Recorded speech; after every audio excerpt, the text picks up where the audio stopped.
As I switched video editing programs from Blender to Sony Vegas, one thing became apparent immediately. The videos I was uploading to YouTube ended up looking way worse in Sony Vegas than they did in Blender. To me, this was completely unacceptable that a professional level video editor wasn't able to reach the same quality as an open source program. So I set out on a journey across the internet, navigating numerous forum threads in a sea of misguided YouTube videos before I reached 3 viable solutions. And I'm going to share all of them with you right now, starting with the simplest, least effective one, and ending with the one that's best and just a little bit harder. Before going any further, I'd like to point to the advanced encoding settings that were put forward by Google as guidelines for reaching the optimal quality in your uploaded YouTube videos. This guide will mostly focus on matching up these suggested settings. If you'd like to know more about them, head to this URL up here or click the link in the description. Before talking about render presets and output settings, let's take a look at the properties page of your project media. If you're working on game videos like myself, you don't want your pixel format set to 32-bit floating point full range. You want to set it to either 8-bit or 32-bit floating point video levels. Doing so removes the excess saturation from the video and makes it look so much better for everyone else. The first and simplest, and consequently least effective method, is using the built-in main concept renderer that comes with Sony Vegas. To do this, simply access the main concept renderer in the render settings and select any one of these and make them match up to this template I'm about to show. So what I have here is a 1080p resolution. I have a high profile, I have 30 frames per second, and I have field order to non-progressive scan. The number of reference frames is set to 3 because that is the number that YouTube uses, and the constant bitrate is set to 50 million. This is how my audio looks. This is what my sound card supports. My system supports OpenCL. This is set over here. That doesn't affect the quality, it affects the speed at which you render. And my project settings are set to best. Use project settings for stereoscopic. And my color space is default. As you can see, there's not too much to set.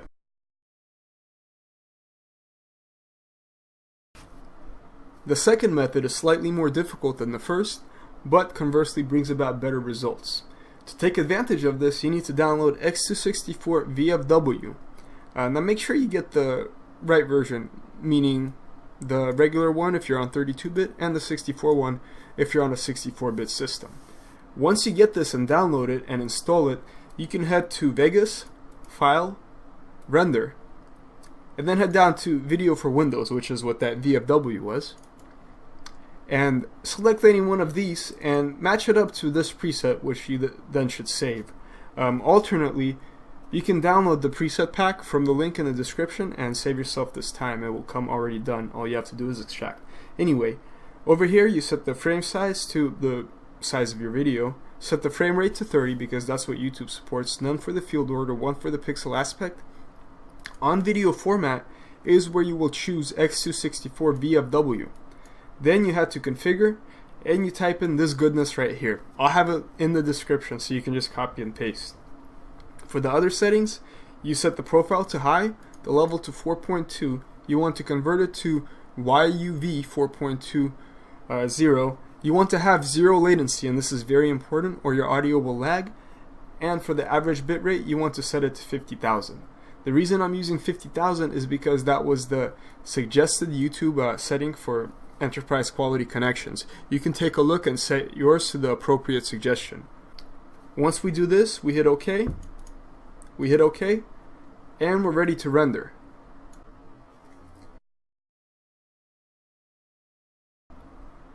Now the third and best method is somewhat more difficult to configure, but once you've got it set up, it's quite easy to use.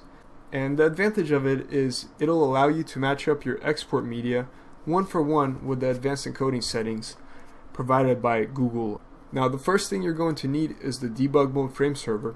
It's a free software. You go ahead and grab the appropriate version for your system.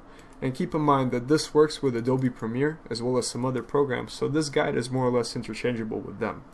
The next thing you need is MEGUI, so just go ahead and download that, open it up, and extract it to a folder. And the next thing you need after that is the Nero AAC codec, and this is going to allow you to match up your audio one for one with the advanced decoding settings provided by YouTube.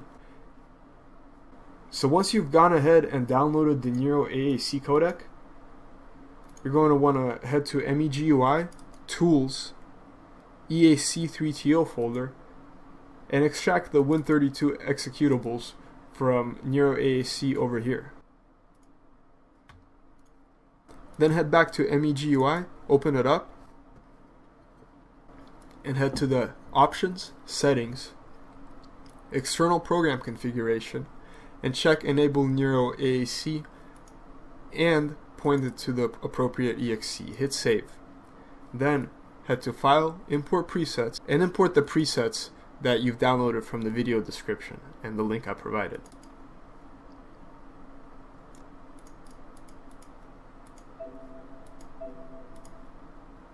Alright, this is going to give you two already set profiles for Nero and for H.264, and I'm going to go ahead and guide you through them real quick. So what we have here is 50,000 bitrate, ABR, medium, highest profile, 4.2 AVC level, no tuning. Under advanced settings, we're using 0 latency. I did not change this page, and I did not change this page. On this page, I enabled CABAC, I set the GOP size to 15, I set the reference frames to 3. These match up one for one with the settings that are provided by Google.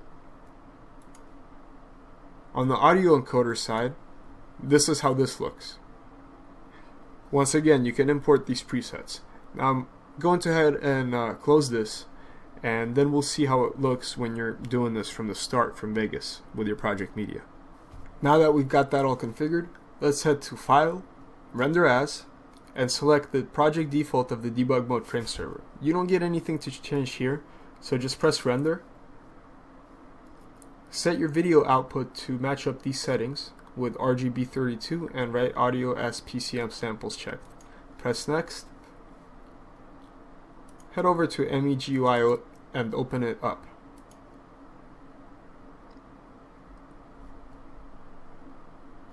Once that's up, you're going to head to Tools, AVS Script Creator. Under Video Input, you're going to select the new file that you're rendering, that you're serving. Under Config, you're going to use this profile. You may not need to use it, so if your project media is already set to 30 FPS, you don't need to change the frames per second. And furthermore, it doesn't really matter, as far as I can tell, for YouTube whether you set it at 60 or 30. It has a way to deal with it that doesn't degrade quality. But for the purposes of a smaller file size and a faster render time, we're going to set this to change FPS 30 and convert to v12. And we're going to uncheck resize, although I don't think that makes a difference. And we press Save. Now just close this preview window and head over to here. We're going to go ahead and select audio input. We're going to use the same render AVI. Once that's done, ensure that the encoder settings are set to the H.YouTube 264 and the H.YouTube Nero for the audio encoder settings. Hit auto encode, select no target size, and set your output file name and path. And that's all.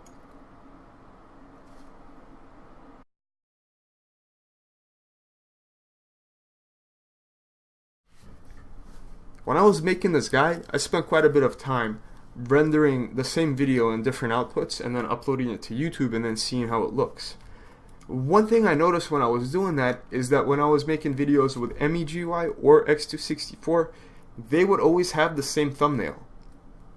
And that's quite important because it indicates that YouTube was treating both of these videos in the same way and then re-rendering them in the same way.